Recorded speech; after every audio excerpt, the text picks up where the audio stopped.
तो दोस्तों, रवि जी के एक्सप्रेस में आप सभी का बहुत बहुत स्वागत है। दोस्तों, आज हम देखेंगे इस वीडियो में जीव विज्ञान का जो चैप्टर है उसको देखेंगे। तो आइए वीडियो को स्टार्ट करते हैं। और उससे पहले बता दें कि आप यदि चैनल पर नए हो तो पहले चैनल को सब्सक्राइब कर लीजिए और बेल आइकन प्रेस कर लीजिए, ताकि जब भी हम वीडियो अपलोड करें सबसे पहले नोटिफिकेशन आपको मिले। ठीक है दोस्तों, और वीडियो यदि अच्छा लगेगा तो लाइक और शेयर जरूर कीजिएगा। तो चलिए हम देर न करते हुए फटाफट वीडियो स्टार्ट करते हैं। और आपसे एक बात और बता दें कि ये एक वीडियो में होना असंभव है, इसलिए इसका नेक्स्ट पार्ट भी आएगा बहुत जल्द। तब तक जितना हो सकेगा इस वीडियो में उतना हम करेंगे। चलिए देख लेते हैं। तो देखिए, फर्स्ट में जो क्वेश्चन है, जीव विज्ञान की उप शाखाएँ चैप्टर का नाम है, इससे देखेंगे। तो देखिए, जंतु विज्ञान यानी जंतु विज्ञान को ही जूलॉजी कहा जाता है। तो जंतु विज्ञान यानी जूलॉजी अध्ययन करता है, यानी जूलॉजी में किस चीज़ का अध्ययन किया जाता है, यानी जंतु विज्ञान में तो जानवर का तो अध्ययन किया ही जाता है, लेकिन किस जानवर का अध्ययन किया जाता है, तो जीवित और मृत यानी दोनों प्रकार के जानवरों का जंतु विज्ञान यानी जूलॉजी में अध्ययन किया जाता है। तो आपसे एग्जाम में पूछ दिया जाए कि जूलॉजी में किसका अध्ययन किया जाता है, तो ऑप्शन में रहेगा जीवित जानवर, मृत जानवर, बोथ। तो क्या मारिएगा? बोथ मारिएगा, यानी दोनों, जीवित और मृत जानवर दोनों का अध्ययन किया जाता है। चलिए नेक्स्ट देख लेते हैं। तो यहाँ पर मिलान करने वाला है। तो देखिए, पक्षी के अध्ययन को क्या कहते हैं? ऑर्निथोलॉजी कहते हैं। उसी तरह वंशागति का अध्ययन जेनेटिक्स में किया जाता है, पर्यावरण का अध्ययन इकोलॉजी में किया जाता है, और जीवाश्म विज्ञान का अध्ययन पेलियोबायोलॉजी या पेलिएंटोलॉजी में किया जाता है। ठीक है, तो पेलियोबायोलॉजी भी होता है और पेलिएंटोलॉजी भी कहा जाता है इसको। ठीक है, जीवाश्म विज्ञान को। चलिए नेक्स्ट देख लेते हैं क्वेश्चन। तो नेक्स्ट है, फूलों के अध्ययन को कहते हैं। फूलों के अध्ययन को क्या कहा जाता है? तो फूलों के अध्ययन को एंथोलॉजी कहा जाता है। ठीक है, यानी पुष्प के अध्ययन को क्या कहा जाता है? एंथोलॉजी। ठीक है, कीट के वैज्ञानिक अध्ययन को क्या कहते हैं? तो कीटों के अध्ययन को, जो कीट पतंग रहते हैं उनके अध्ययन को एंटोमोलॉजी कहा जाता है। नेक्स्ट है विषय, जो जनसंख्या एवं मानव जाति के महत्वपूर्ण आंकड़ों के अध्ययन से संबंधित है, तो उसको क्या कहते हैं? जननांकिकी कहते हैं। क्या कहते हैं? जननांकिकी। ठीक है, चलिए नेक्स्ट देख लेते हैं। नेक्स्ट है, विभिन्न संस्कृतियों के वैज्ञानिक विवरण के तुलनात्मक अध्ययन को क्या कहते हैं? यानी अलग अलग संस्कृति के वैज्ञानिक विवरण वाला जो तुलनात्मक अध्ययन रहता है उसको क्या कहते हैं? तो उसको इथनोलॉजी कहा जाता है। क्या कहा जाता है? इथनोलॉजी।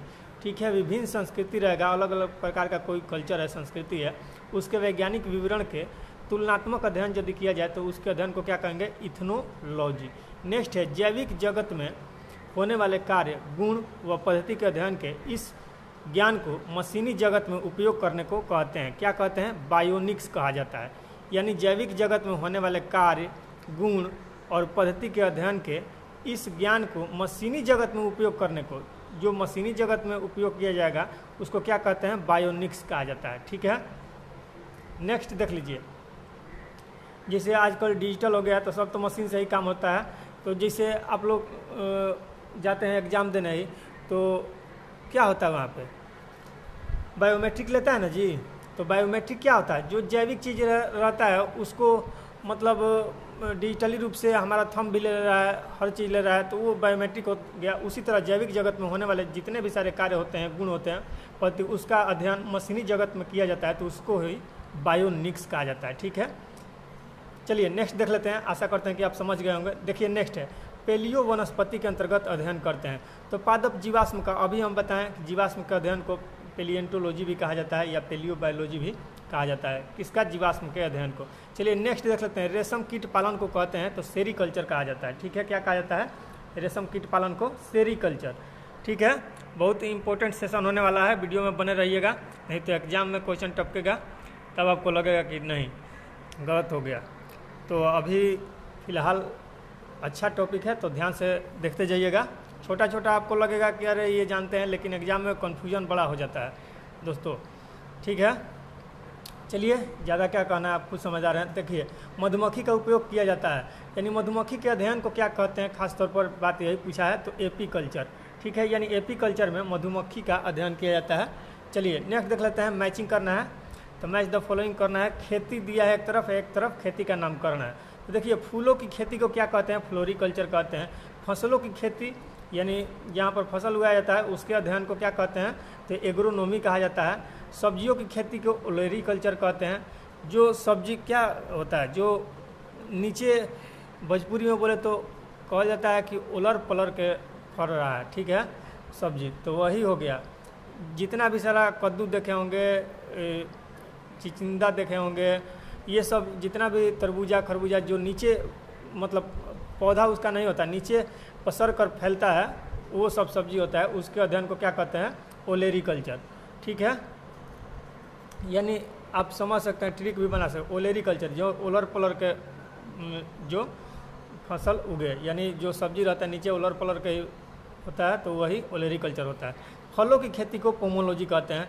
पिसीकल्चर में क्या किया जाता है? मछली पालन किया जाता है पिसीकल्चर में। हॉर्टिकल्चर में फूल या बागवानी, यहाँ पे हो जाएगा बागवानी किया जाता है, ठीक है। साग सब्जी या बागवानी हॉर्टिकल्चर में होता है। चलिए नेक्स्ट देख लेते हैं, इसको भी सुमेलित करना है तो देख लीजिए यहाँ पे लेक्सिकोग्राफी। लेक्सिकोग्राफी में क्या किया जाता है? शब्दकोश का संकलन किया जाता है, यानी डिक्शनरी के बारे में यहाँ पे लेक्सिकोग्राफी में हमको देखने को मिलता है। फिलोलॉजी में क्या किया जाता है? तो भाषा की संरचना यानी लैंग्वेज स्ट्रक्चर, ठीक है, भाषा की संरचना एवं विकास तथा इतिहास का अध्ययन किया जाता है।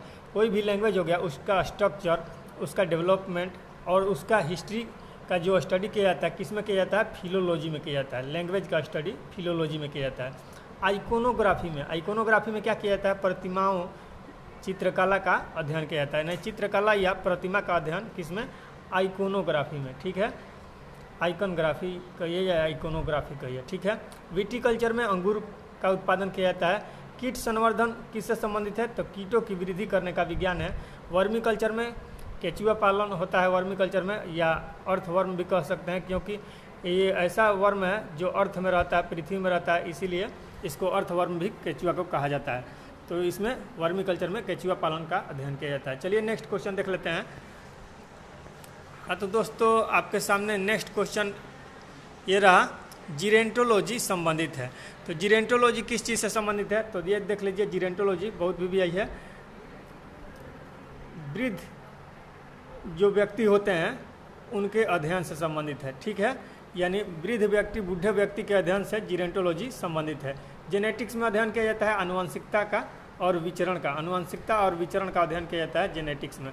पेडोलॉजी में किसका? तो मिट्टी के वैज्ञानिक अध्ययन को पेडोलॉजी कहा जाता है, यानी मृदा विज्ञान को पेडोलॉजी कहा जाता है। अस्थियों का अध्ययन को ऑस्टियोलॉजी कहा जाता है, ठीक है, यानी हड्डी का अध्ययन किसमें किया जाता है? ऑस्टियोलॉजी में। सर्पों के विषय में जानकारी प्राप्त करना क्या कहलाता है? सर्पेटोलॉजी, ठीक है। और सर्पों का अध्ययन क्या कहलाता है? ओफियोलॉजी कहा जाता है, ओफियोलॉजी। और सर्पों के विषय में जानकारी प्राप्त करना क्या कहलाता है? सर्पेटोलॉजी, ठीक है, ये भी ध्यान रखिएगा। चलिए नेक्स्ट है फिलाटेलिस्ट। फिलाटेलिस्ट क्या है? तो डाक टिकट जमा करता है। फिलाटेलिस्ट डाक टिकट जमा करता है। कैसा लिस्ट? फिलाटेलिस्ट। फिलाटेलिस्ट में क्या होता है? डाक टिकट जमा करता है। नेक्स्ट है साइकोलॉजी यानी मनोविज्ञान। फिजियोलॉजी, पैथोलॉजी और बैक्टीरियोलॉजी में से बेमेल है। कौन सा बेमेल है? तो इसमें साइकोलॉजी जो है ये बेमेल है, ठीक है। अन्य सभी जो है वो क्या है? बैक्टीरियोलॉजी जीवाणु का हो गया, पैथोलॉजी तो हो गया रोग विशेषज्ञ, ठीक है। और साइकोलॉजी जो होता है ये मन का विज्ञान होता है, ठीक है, तो ये साइकोलॉजी हो गया, ठीक है। हाइड्रोपोनिक्स, हाइड्रोपोनिक्स जिसमें मिट्टी की जरूरत ना पड़े, यानी जो पौधा जल में केवल उग जाए, यानी बिना मिट्टी के उगे, उसी को मृदा विहीन पादप संवर्धन कहते हैं, ठीक है। तो हाइड्रोपोनिक्स में क्या होता है? मृदा विहीन पादप उगाया जाता है इसमें, यानी मिट्टी के बिना ही केवल जल में ही पादप उगा लिया जा सकता है, उसको हाइड्रोपोनिक्स कहा जाता है। चलिए नेक्स्ट देख लेते हैं। नेक्स्ट है आपके सामने क्वेश्चन, लिथोट्रिप्सी है। लिथोट्रिप्सी क्या है? तो लिथोट्रिप्सी में देख लीजिए, गुर्दे की पथरी को किरणों द्वारा तोड़ना, यानी कोई किरण यानी रे के द्वारा गुर्दा का पथरी यानी जो किडनी का पथरी रहता है वृक्क का, तो उसको पथरी को तोड़ा जाता है। किसके द्वारा? उसमें किरण यानी रे गुजार कर उसको तोड़ा जाता है, ठीक है, पथरी को, ठीक है। उसी के अध्ययन को क्या कहते हैं? लिथोट्रिप्सी कहते हैं, ठीक है। लिथोट्रिप्सी में ये काम होता है, यानी पथरी को, और पथरी किस चीज़ का बना होता है? कैल्शियम ऑक्जेलेट का बना होता है, ठीक है। चलिए नेक्स्ट देख लेते हैं। वर्तमान प्रमाण के अनुसार पृथ्वी पर जीव का उद्गम हुआ है लगभग कब से? तो ये जैव विकास के बारे में अब हम देख लेना है, जैव विकास चैप्टर का नाम है। तो वर्तमान प्रमाण के अनुसार पृथ्वी पर जीव का उद्गम हुआ है लगभग कितने वर्ष पूर्व, तो देख लीजिए ये कितना हो जाएगा, इकाई, दहाई, सैकड़ा, हजार, 10,000, लाख, 10 लाख, करोड़, 10 करोड़, अरब, यानी 2 अरब वर्ष पहले। कितना? 2 अरब वर्ष पहले लगभग पृथ्वी पर जीव का उद्गम हुआ है। नेक्स्ट क्वेश्चन है, पृथ्वी पर सबसे पुराना जीव है, तो कौन है सबसे पुराना जीव? नीलहरित शैवाल है। नीलहरित शैवाल जो है पृथ्वी पर सबसे पुराना जीव है, ठीक है। और जीव का उद्गम कब हुआ? 2 अरब वर्ष पहले लगभग हुआ। चलिए, डार्विन द्वारा प्रस्तुत प्राकृतिक वर्णवाद आधारित है, यानी प्राकृतिक वर्णवाद या प्राकृतिक चयन सिद्धांत कौन दिया था? तो डार्विन दिया था। तो वही कह रहा है कि डार्विन द्वारा प्रस्तुत प्राकृतिक वर्णवाद यानी प्राकृतिक वर्ण सिद्धांत आधारित है किस पर? तो ओवर प्रोडक्शन पर, struggle for existence and variations तथा survival of the fittest. Survival of the fittest, ठीक है, बहुत इंपॉर्टेंट है सर्वाइवल ऑफ द फिटेस्ट, ठीक है, इसी पर आधारित है, ठीक है। चलिए नेक्स्ट देख लेते हैं। अब बताइएगा कमेंट में सर्वाइवल ऑफ द फिटेस्ट कौन दिया था, ठीक है। विकासवाद का सिद्धांत प्रतिपादित किया था, तो ये भी डार्विन किए थे। जीव विकास यानी इवोल्यूशन को सर्वप्रथम समझाया, कौन समझाया? जैव विकास को। तो जैव विकास को सर्वप्रथम लेमार्क और ट्रेवियनस नामक वैज्ञानिक ने समझाया। और कब ये समझाए थे? तो 1801 में। कब? 1801 में, 1801 में ये जैव विकास शब्द का प्रयोग किए थे। कौन? लेमार्क और ट्रेवियनस। लेमार्क के थे फ्रांस के थे और ट्रेवियनस जर्मनी के थे, ये भी ध्यान रखिएगा। विकास के उत्परिवर्तन सिद्धांत का प्रतिपादन किया, तो उत्परिवर्तन का सिद्धांत जिसको म्यूटेशन थ्योरम बोलते हैं, तो म्यूटेशन थ्योरम कौन दिया था? तो ह्यूगो डिब्रीज दिए थे, ठीक है। नेक्स्ट है मिलान करना है। विकास का सिद्धांत तो ये डार्विन दिए थे। एक जीन एक एंजाइम की परिकल्पना कौन किया था? परिकल्पना तो बीडल और टैटम। एक जीन एक एंजाइम का परिकल्पना कौन किया था? बीडल और टैटम। नेक्स्ट है ऑपरेशन अवधारणा। ऑपरेशन अवधारणा ओपेरॉन अवधारणा। ओपेरॉन अवधारणा कौन दिया था? तो जैकब और मोनोड ने। जैकब और मोनोड ओपेरॉन अवधारणा दिया था। नेक्स्ट है विकास का मुख्य कारक क्या है, यानी विकास का मुख्य कारक क्या है? जैव विकास में जो होता है विकास, उसका विकास का मुख्य कारक क्या है? तो प्राकृतिक वर्ण। जो प्राकृतिक वर्ण कौन दिए थे? चार्ल्स डार्विन ही दिए थे, ठीक है। तो वही विकास का मुख्य कारक है। नेक्स्ट देख लेते हैं क्वेश्चन। नेक्स्ट है आपके सामने जो क्वेश्चन वो कह रहा है जैव विकास के संदर्भ में सांपों में अंगों का लोप होने का स्पष्ट किया जाता है, यानी जैव विकास के संदर्भ में सांपों में अंगों का लोप होने का स्पष्ट किया जाता है।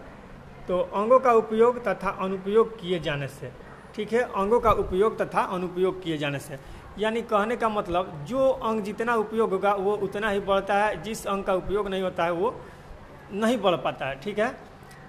तो चलिए देख लेते हैं नेक्स्ट क्वेश्चन।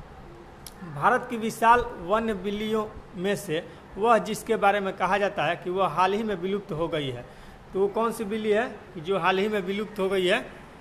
तो जो जिस प्रजाति का आता है चीता, तो चीता ही है बिल्ली का प्रजाति जो विलुप्त हो गया है, ठीक है। और हाल ही में ये कुनो नेशनल पार्क में मंगाया गया है, ठीक है। चलिए नेक्स्ट क्वेश्चन देख लेते हैं। आधुनिक मनुष्य के हाल का पूर्वज है, यानी आधुनिक मनुष्य का हाल का पूर्वज कौन है? तो क्रो मैग्नन मानुस। क्रो मैग्नन मानुस आधुनिक मनुष्य जो मॉडर्न आदमी आए हैं, तो उसके हाल ही में पूर्वज कौन थे? तो क्रो मैग्नन मानुस इसके पूर्वज थे। आर्कियोप्टेरिक्स। आर्कियोप्टेरिक्स क्या है? आर्कियोप्टेरिक्स तो जुरासिक युग का सर्व पुरातन पक्षी है। आर्कियोप्टेरिक्स जो है ये क्या है? एक पक्षी है जो कि जुरासिक युग का है और सबसे पुराना पक्षी है, ठीक है। नेक्स्ट देख लेते हैं क्वेश्चन। दोस्तों नेक्स्ट क्वेश्चन आपके सामने है। आर्कियोप्टेरिक्स योजक कड़ी है, यानी आर्कियोप्टेरिक्स किसकी योजक कड़ी है? तो सरीसृप और पक्षी के बीच की। किसके किसके बीच की कड़ी है? आर्कियोप्टेरिक्स, सरीसृप और पक्षी, ठीक है, यानी पक्षी और सरीसृप के बीच की कड़ी होता है आर्कियोप्टेरिक्स। और ये किस युग का है? तो जुरासिक युग का, ठीक है। मैमथ पूर्वज है। मैमथ किसका पूर्वज है? तो मैमथ हाथी का पूर्वज है। बहुत भी इंपॉर्टेंट क्वेश्चन है। मैमथ किसका पूर्वज है? तो हाथी का पूर्वज है। डायनासोर थे तो मेसोजोइक सरीसृप युग के थे, ठीक है। डायनासोर रहे, यानी डायनासोर किस युग में रहे, तो मेसोजोइक युग में रहे, ठीक है, ये भी ध्यान रखिएगा। और मैमथ किसका पूर्वज है, तो हाथी का, ठीक है, ध्यान रखिएगा, बहुत वीवीआई है। आर्कियोप्टेरिक्स किसका कड़ी है, तो सरीसृप और पक्षी का। नेक्स्ट है जीवों के विकास यानी इवोल्यूशन के संदर्भ में सही अनुक्रम है, तो क्या है, सालामेंडर, उसके बाद अजगर, उसके बाद कंगारू, ठीक है, यानी जीवों के विकास के संदर्भ में सही अनुक्रम क्या है, सालामेंडर, उसके बाद अजगर, तब कंगारू। चलिए नेक्स्ट क्वेश्चन देख लेते हैं। वर्गीकी से आ गया, ठीक है, वर्गीकी से, ठीक है। अब देख लेते हैं क्वेश्चन, जीव विज्ञानियों ने पादप जगत और प्राणी जगत, ठीक है, वर्गीकी यानी टैक्सोनॉमी होता है, ठीक है, ये भी ध्यान रखिएगा। वर्गीकी का मतलब क्या होता है, टैक्सोनॉमी, ठीक है, टैक्सोनॉमी। और आधुनिक वर्गीकी के जनक किसे कहते हैं, कार्ल लिनियस को कहा जाता है, ठीक है, ध्यान रखिएगा। चलिए देखिए, जीव विज्ञानियों ने पादप जगत और प्राणी जगत की जातियों को बहुत बड़ी संख्या में ज्ञात किया है, ढूंढ निकाला है और पहचान लिया है। संख्या की दृष्टि से अब तक ढूंढे हुए और पहचाने हुए जीवों में सबसे अधिक संख्या है, किसका सबसे अधिक संख्या है, अभी तक जितना जीव ढूंढा गया उसमें सबसे अधिक किसका संख्या है, तो कीटों का, यानी जो कीट पतंग होते हैं उसी का सबसे अधिक संख्या है। ध्यान रखिएगा, कीटों अध्ययन को क्या कहते हैं, एंटोमोलॉजी कहा जाता है। नेक्स्ट क्वेश्चन है कथन ए में कहा गया अमीबा विभंजन द्वारा जनन करता है। अमीबा जो रहता है विभंजन द्वारा जनन करता है, बोलिए, तो जी हाँ, विभंजन द्वारा ही जनन करता है। विभंजन यानी क्या हो गया, विभंजन मतलब खंडन द्वारा, ठीक है, और खंडन में भी कैसा खंडन होता है, तो द्विविखंडन होता है, ठीक है, यानी बाइनरी फ्यूजन इसमें अमीबा में होता है, ठीक है। और आर यानी रीजन में क्या दिया है, सभी एक कोशिकीय जीव अलैंगिक विधियों से जनन करते हैं, यानी जितने यूनिसेलुलर जीव होते हैं किस विधि से जनन करते हैं, अलैंगिक विधियों से जनन करते हैं, यानी लैंगिक विधि से उसमें जनन नहीं होता है, किस विधि से, अलैंगिक विधि से। जैसे पेड़ पौधा ही हो गया, उसमें क्या होता है, अलैंगिक विधि से ही जनन होता है, ठीक है। अमीबा विभंजन द्वारा जनन करता है, विभंजन को ही फ्यूजन कहा जाता है, सॉरी फ्यूजन कहा जाता है। और ये कौन सा फ्यूजन रहता है, तो बाइनरी फ्यूजन रहता है, ठीक है। चलिए फ्यूजन रहता है, ठीक है, फ्यूजन मतलब तो संलयन होता है, ठीक है, विखंडन का हो जाएगा फ्यूजन, ठीक है। और ये बाइनरी फ्यूजन यानी द्विविखंडन, इसको थोड़ा सा हम समझा देते हैं, ठीक है, क्योंकि समझाने वाला चीज़ है। तो देखिए इस तरह का कुछ शेप रहता है, ठीक है, इसमें यहाँ पर बीच में न्यूक्लियस रहता है यानी नाभिक रहता है, ठीक है। ये क्या होता है, ये फर्स्ट स्टेप में ऐसा रहता है, सेकंड स्टेप में क्या होता है, ये कुछ इस तरह का हो जाता है, ठीक है। और ये जो नाभिक रहता है इसका आकार भी कुछ इस तरह का हो जाता है, ठीक है। जो थर्ड स्टेप आता है इसमें क्या होता है, ये बिल्कुल इस तरह का हो जाता है, ठीक है। और नाभिक जो रहता है यहाँ से आ जाता है और इस तरह का रहता है, तो पूरा कट के इसमें आ जाता है, ठीक है। और जो फोर्थ या फिफ्थ स्टेप होता है उसमें क्या होता है, पूरा जैसे यहाँ से ये पूरा कट जाता है, फिर जैसे फर्स्ट वाला ये रूप है उस प्रकार का एक अलग यहाँ पे न्यूक्लियस होता है और एक अलग यहाँ पे न्यूक्लियस होता है। तो देख सकते हैं एक से यहाँ पर दो न्यूक्लियस बन चुके हैं, ठीक है, लास्ट स्टेप में। फिर इसी प्रकार जैसे पहला स्टेप चला है उसी तरह इससे भी दो दो बनेंगे, इस तरह दो दो चलता है, इसीलिए इसको बाइनरी फ्यूजन कहा जाता है, ठीक है, यानी द्विविखंडन द्वारा अमीबा में प्रजनन होता है। तो चलिए नेक्स्ट क्वेश्चन देख लेते हैं, आशा करते हैं कि आप समझ गए होंगे। चलिए, और हाँ इसका आंसर भी देख लेते हैं। तो देखिए सभी एक कोशिकीय जीव यानी यूनिसेलुलर जीव अलैंगिक विधियों से जनन करते हैं। तो ए और आर दोनों सही है, बिल्कुल सही है, और आर ए का सही स्पष्टीकरण भी करता है, ठीक है। चलिए नेक्स्ट क्वेश्चन देख लें। गर्म रुधिर वाले जंतु वे होते हैं यानी हॉट ब्लड वाले, एक कोल्ड ब्लडेड रहता है, एक हॉट ब्लडेड रहता है। तो गर्म रुधिर के यहाँ हॉट ब्लड वाला जंतु के बारे में पूछा है। हॉट ब्लड वाला यानी गर्म रुधिर वाला जंतु वे होते हैं जो अपने शरीर के तापक्रम को हमेशा एक समान बनाए रखते हैं। हमेशा क्या करता है, गर्म रुधिर वाला जंतु हमेशा शरीर के तापमान को, जो टेम्परेचर रहता है उसको एक समान बनाए रखता है, ठीक है। चलिए नेक्स्ट देख लेते हैं क्वेश्चन, सही कथन है। तो सही कथन क्या है, तो गोल कृमि यानी राउंड वर्म में कोई परिसंचरण तंत्र नहीं होता है। तो जी हाँ बिल्कुल सही है, इसमें नहीं होता है। नेक्स्ट क्वेश्चन है, अस्थिर मछलियों में वाताशय आमतौर पर विद्यमान होता है तथा उपास्थिर मछलियों में निषेचन आंतरिक होता है। तो उपास्थिर मछली जो होती है उसमें निषेचन क्या होता है, आंतरिक रूप से होता है, ठीक है। और अस्थिर मछली जो रहती है उसमें वाताशय आमतौर से विद्यमान होता है। तो बिल्कुल सही है, ये सारा कथन सही है। चलिए नेक्स्ट क्वेश्चन देख लेते हैं। तो नेक्स्ट क्वेश्चन कह रहा है, और क्या कह रहा है देख लेते हैं। स्टार फिश, साप fish, pipe fish, guitar fish में से वे जो मछली नहीं है, तो मछली कौन सा नहीं है, तो स्टार फिश जो है ये मछली नहीं है, ठीक है, स्टार फिश मछली नहीं है, ठीक है। एक हम स्पेशल मछली पे वीडियो बनाएंगे कि कौन कौन वास्तविक मछलियां हैं और कौन कौन अवास्तविक मछलियां हैं, ठीक है, तो आपको फाइंड आउट करने में दिक्कत नहीं होगा। तो चलिए फिलहाल इस टॉपिक को देख लेते हैं, उस पर एक अलग से वीडियो हम बना देंगे। चलिए नेक्स्ट क्वेश्चन देख लेते हैं। तो यहाँ पर ध्यान दीजिएगा, स्टार फिश, साफ fish, pipe fish, guitar fish में से मछली कौन नहीं है? तो स्टार फिश जो है मछली नहीं है, ठीक है, ध्यान रखिएगा। साफ फिश भी मछली है, पाइप फिश भी मछली है, गिटार फिश भी मछली का ही नाम है, ठीक है। नेक्स्ट क्वेश्चन है, रजत मीन, क्रेप फिश, जेली फिश तथा कैट फिश में से वे जो वास्तविक मछली है। अब देखिए पूछ दिया ना कि वास्तविक मछली है, तो इस प्रकार का क्वेश्चन आता है कि वास्तविक मछली कौन है और अवास्तविक मछली कौन है। तो कैट फिश जो है ये वास्तविक मछली है, ठीक है, कैट फिश क्या है? वास्तविक मछली है, ठीक है। चलिए नेक्स्ट क्वेश्चन देख लेते हैं।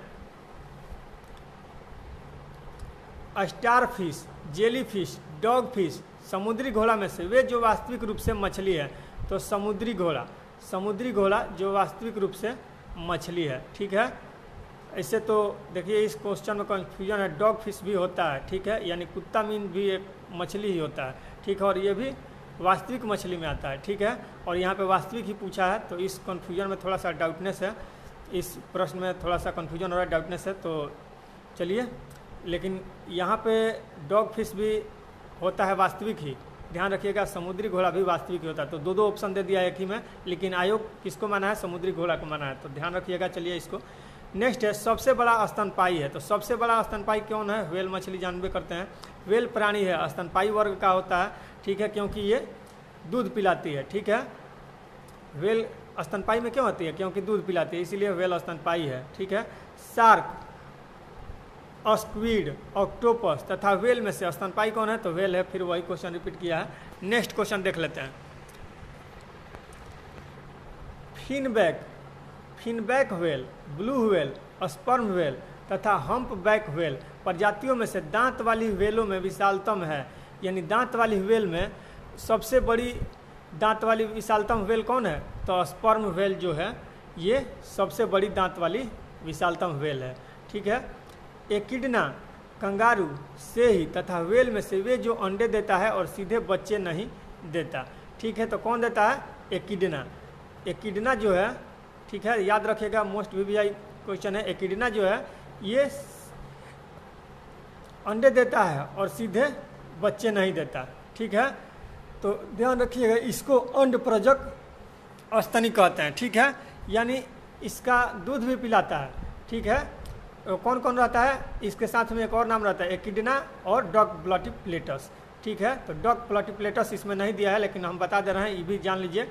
डॉग ब्लॉटिप्लेटस जो होता है और एकिडना, ये दोनों अंडप्रजक स्तनी में आते हैं, जो कि अंडा भी देते हैं और बच्चे को दूध भी पिलाते हैं, ठीक है। चलिए नेक्स्ट क्वेश्चन देख लेते हैं। उड़ने वाला स्तनपायी है। तो उड़ने वाला स्तनपायी में चमगादड़ आ जाएगा, जो कि पराश्रव्य तरंग उत्पन्न करता है और उसी के चलते रात में वो देख पाता है और मतलब उड़ पाता है, ठीक है। उड़ने वाले जीवों में से वे जो पक्षी वर्ग में नहीं आता। तो पक्षी वर्ग में कौन नहीं आता? तो चमगादड़ है जो पक्षी वर्ग में नहीं आता है। किस वर्ग में आता है? स्तनपायी वर्ग में। और तैरने वाले जीव में कौन है? कि जो पानी वाला जीव में मछली वर्ग में नहीं आता है, लेकिन स्तनपायी में आता है, तो वो व्हेल है, ये भी ध्यान रखिएगा। चलिए नेक्स्ट क्वेश्चन देख लेते हैं। नेक्स्ट क्वेश्चन है आपके सामने, समुद्री गाय, जिसको क्या बोलते हैं? सी काऊ बोलते हैं, ठीक है। हाल ही में ये तमिलनाडु के तट पर पाई गई थी, ठीक है। समुद्री काऊ यानी सी काऊ जिसको बोलते हैं, ठीक है। समुद्री गाय, समुद्री घोड़ा तथा समुद्री सिंह में से स्तनधारी है। स्तनधारी कौन है? समुद्री गाय और समुद्री सिंह, ठीक है। ये क्या है? स्तनधारी है, ठीक है। सी काऊ को वर्ल्ड हेरिटेज में भी शायद शामिल करने का फैसला किया गया था, तो देख लीजिएगा एक बार। डॉल्फिन वर्गीकृत किए जाते हैं। तो डॉल्फिन किस में? तो ये भी स्तनपायी में वर्गीकृत किया जाता है। डॉल्फिन भी स्तनपायी है, ठीक है। सील है, सील क्या है? तो सील भी जो है ये भी स्तनपायी है। ये सब समुद्र में पाए जाते हैं। ये भी सील जो है ये भी एक स्तनपायी ही है। एम्फीबिया बताता है। एम्फीबिया क्या बताता है? एम्फीबिया मतलब उभयचर होता ही है। ये उभयचर को किसको बोलते हैं? जो जल पे भी रहे और थल पे भी रहे, उसी को उभयचर बोला जाता है। तो एम्फीबिया बताता है, क्या बताता है इसके बारे में देख लीजिए। जल एवं स्थल दोनों पर ही रह सकने वाले पशुओं को एम्फीबिया कहा जाता है। जैसे मेढक हो गया, यह भी क्या होता है? जल और थल दोनों पर रहता है, तो ये एम्फीबिया वर्ग में आएगा, यानी उभयचर वर्ग में। चलिए नेक्स्ट क्वेश्चन देख लेते हैं। वह गुण जो मनुष्य को अन्य सभी वानर गुणों से पृथक करता है, तो क्या है? यानी हम लोग तो मनुष्य है, ये वानर की प्रजाति ही है, लेकिन क्या कारण है, कौन सा ऐसा गुण है कि वानर से अलग करता है, यानी बंदर से अलग करता है? कौन सा ऐसा गुण है? तो वो गुण है जानने की इच्छा प्रकट करना। कोई भी चीज़ है आप उत्सुक होकर जानने लगते हैं, तो ये जो इच्छा प्रकट करना है जानने की, यानी नॉलेज ग्रहण करने की इच्छा, यही हमको बंदर से अलग करता है। चलिए नेक्स्ट क्वेश्चन देख लेते हैं। गिब्बन, गोरिल्ला, लंगूर तथा ओरंग उटान में से कॉपी नहीं है। कॉपी कौन नहीं है? लंगूर क्या है? ये कॉपी नहीं है, ठीक है। कॉपी यानी बंदर, तो बंदर में लंगूर नहीं आता है, लेकिन गिब्बन भी एक प्रकार का कॉपी है, गोरिल्ला भी कॉपी है, ओरंग भी कॉपी है, ओरंग उटान, ठीक है। और ओरंग अभ्यारण्य जो है कहाँ पाया जाता है? तो ओरंग असम में है, ठीक है। नमेरी, ओरंग, ये सब कहाँ पर है? काजीरंगा, जिसमें गेंडा पाया जाता है, ये सारा का सारा असम में पाया जाता है, ठीक है। और तो यही है ओरंग उटान, ये भी एक प्रकार का क्या है? कॉपी ही है। लेकिन याद रखना है क्या हमको कि जो लंगूर होता है ये कॉपी के प्रजाति में नहीं आता है। नेक्स्ट क्वेश्चन देख लेते हैं। मानव सदृश लघुत्तम कॉपी है, यानी मानव सदृश लघुत्तम कॉपी कौन है? यानी सबसे छोटा कॉपी, ठीक है। तो गिब्बन है, गिब्बन ही सबसे छोटा कॉपी है, ठीक है, गिब्बन, ठीक है। नेक्स्ट है क्वेश्चन है, गाय, बकरी, भेड़ तथा हिरन में से नीलगाय आती है, ठीक है। नीलगाय किस कुल में आती है? तो गाय, बकरी, भेड़ तथा हिरन में से नीलगाय जो है ये हिरन के कुल में आती है। किसकी? हिरन की प्रजाति है, ठीक है। नीलगाय किसकी प्रजाति है? हिरन की प्रजाति है, ध्यान रखिएगा। ऑक्टोपस, जिसको श्रिंगमिन भी बोला जाता है, तो ऑक्टोपस एक मृदु कवची मोलस्का है। तो जो मोलस्का के प्रजाति आते हैं, घोघा, समुद्री उद्यान घोघा, ये सब होता है ना, ये मोलस्का ग्रुप के अंतर्गत आता है। जैसे हम लोग आते हैं स्तनपाई में, तो मेमेलिया ग्रुप में, उसी तरह ये मोलस्का ग्रुप में आता है, ऑक्टोपस वगैरह, ठीक है। तो ध्यान रखिएगा। और ये एक मृदु कवची है, ठीक है, ये भी ध्यान रखिएगा। सबसे बड़ा अकशेरुकी है, यानी सबसे बड़ा अकशेरुकी कौन है? स्क्विड है। क्या है? स्क्विड जो है सबसे बड़ा अकशेरुकी स्क्विड है, ठीक है। नेक्स्ट क्वेश्चन देख लेते हैं। नेक्स्ट क्वेश्चन कह रहा है,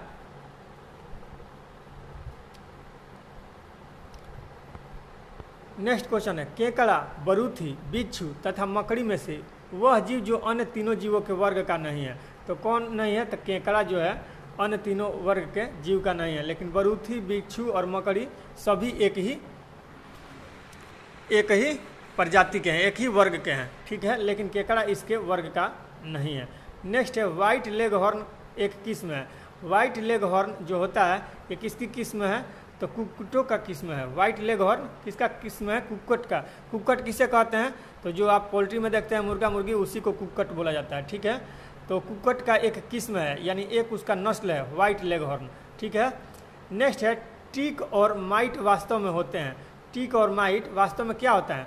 तो मकड़ी का वंश होता है। टिक और माइट जो होता है मकड़ी वंशी होती है, मकड़ी का वंश होता है, ठीक है। जुगनू होता है। जुगनू क्या है? जुगनू के बारे में आप जानते हैं? जुगनू क्या होता है? तो जुगनू एक प्रकार का कीट है। जुगनू होता है एक क्या? कीट होता है। नेक्स्ट है, खटमल, मकड़ी, घरेलू मक्खी तथा मच्छर में से वो जो कीट नहीं है, यानी कीट के प्रजाति में कौन नहीं आता है?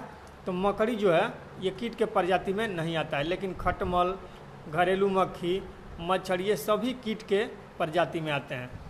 मकड़ी कीट से भिन्न होती है क्योंकि मकड़ी में पाई जाती है। मकड़ी में कीट से भिन्न होती है क्योंकि मकड़ी में पाई जाती है। तो आमतौर पर आप जानते हैं कि कीट में कितने टांग होते हैं? कीट में 6 टांग होता है, लेकिन मकड़ी में कितना टांग होता है? 8 टांग होता है। जितने भी सारे कीट होते हैं उसमें 6 टांग होता है, इसीलिए उसको कीट बोला जाता है। लेकिन जो मकड़ी होती है इसमें 6 टांग नहीं होता है, ये 8 टांग होता है, ठीक है, इसीलिए ये कीट के प्रजाति से अलग मानी जाती है। चलिए नेक्स्ट क्वेश्चन देख लेते हैं। और मकड़ी के अध्ययन को क्या कहा जाता है ये भी जान लीजिएगा, बता दे रहे हैं। मकड़ी के अध्ययन को ऑर्केनोलॉजी कहा जाता है, ठीक है। चलिए नेक्स्ट क्वेश्चन देख लेते हैं। तितली, तिलचट्टा, मच्छर तथा मकड़ी में कीट नहीं है, तो मकड़ी बिल्कुल वही क्वेश्चन रिपीट कर दिया। नेक्स्ट है, वह ग्रुप जिसके जंतु प्रायः रात्रिचर होते हैं, यानी नॉकटर्नल होते हैं, ठीक है। वह ग्रुप जिसके जंतु प्रायः रात्रिचर होते हैं, तो कौन? मच्छर, चमगादड़ और उल्लू। ठीक है, मच्छर, चमगादड़ और उल्लू, ये सब क्या होते हैं, रात्रि में इनका मतलब घूमने फिरने का बात कहें या जो भी कार्य होता है, इनका वर्क होता है, वो सारा चीज़ ये रात्रि में करते हैं। जैसे हम लोग दिन में घूमते फिरते हैं, अपना वर्क करते हैं, उसी तरह इस सब का क्या होता है, रात्रि में कार्य होता है। अपना वर्क करता है, अपना भोजन ग्रहण करता है, जो भी काम करना होता है रात में करता है। ठीक है, चलिए नेक्स्ट क्वेश्चन देख लेते हैं। नेक्स्ट क्वेश्चन है आपके सामने, मच्छरों के बारे में निम्नलिखित कथनों पर विचार कीजिए। ठीक है, तो मच्छर के बारे में ये सारा कथन दिया गया है, इसमें से देखना है कि कौन कौन सही है। केवल नर रक्त चूसते हैं, मच्छर का केवल नर रक्त चूसता है, मादा नहीं चूसती है, तो ऐसा तो नहीं है, ये बिल्कुल गलत है। दूसरा है केवल मादा रक्त चूसती है। ठीक है, तो ये सही है, केवल मादा ही रक्त चूसती है, लेकिन केवल नर रक्त चूसते हैं, ये गलत है।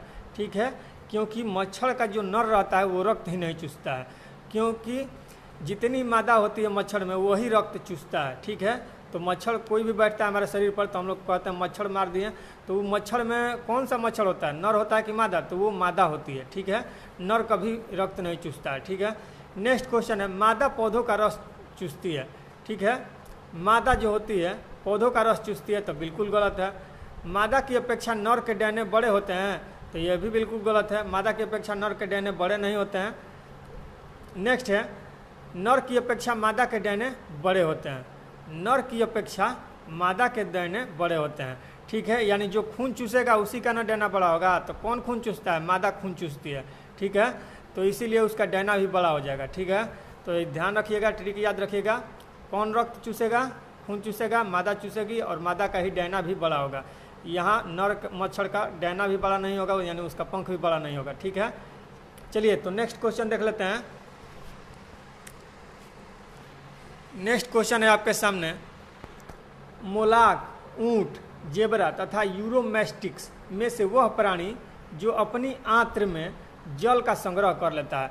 यानी आंत्र, आंत्र को क्या बोलते हैं, आंत्र को इंग्लिश में इंस्टेटाइन बोला जाता है। क्या बोला जाता है, इंस्टेटाइन। और आंत हमारे शरीर में कौन कौन होता है, तो दो ठो आंत होता है, एक बड़ी आंत होता है, एक छोटी आंत जिसको क्षुद्र आंत भी कहा जाता है। क्षुद्र मतलब छोटा होता है, यानी एक स्मॉल इंस्टेटाइन होता है और एक बिग इंस्टेटाइन होता है। ठीक है, तो देखिए, तो छोटी आंत ही जो होती है वही बहुत लंबा होता है। ठीक है, बड़ी आंत का लंबाई बहुत छोटा होता है, लेकिन छोटी आंत होता है उसी का लंबाई सबसे ज़्यादा होता है। ठीक है, तो आइए हम लंबाई के फिलहाल बात नहीं करेंगे, यहाँ देख लेते हैं कि जल का संग्रह कौन करता है अपनी आंत में, तो ऊँट करता है।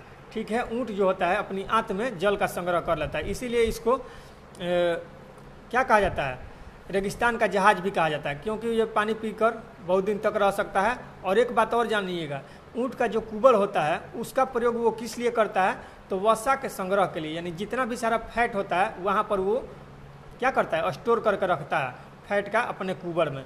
ठीक है, नेक्स्ट है, सर्पों की 20 ग्रंथियाँ की समांग है।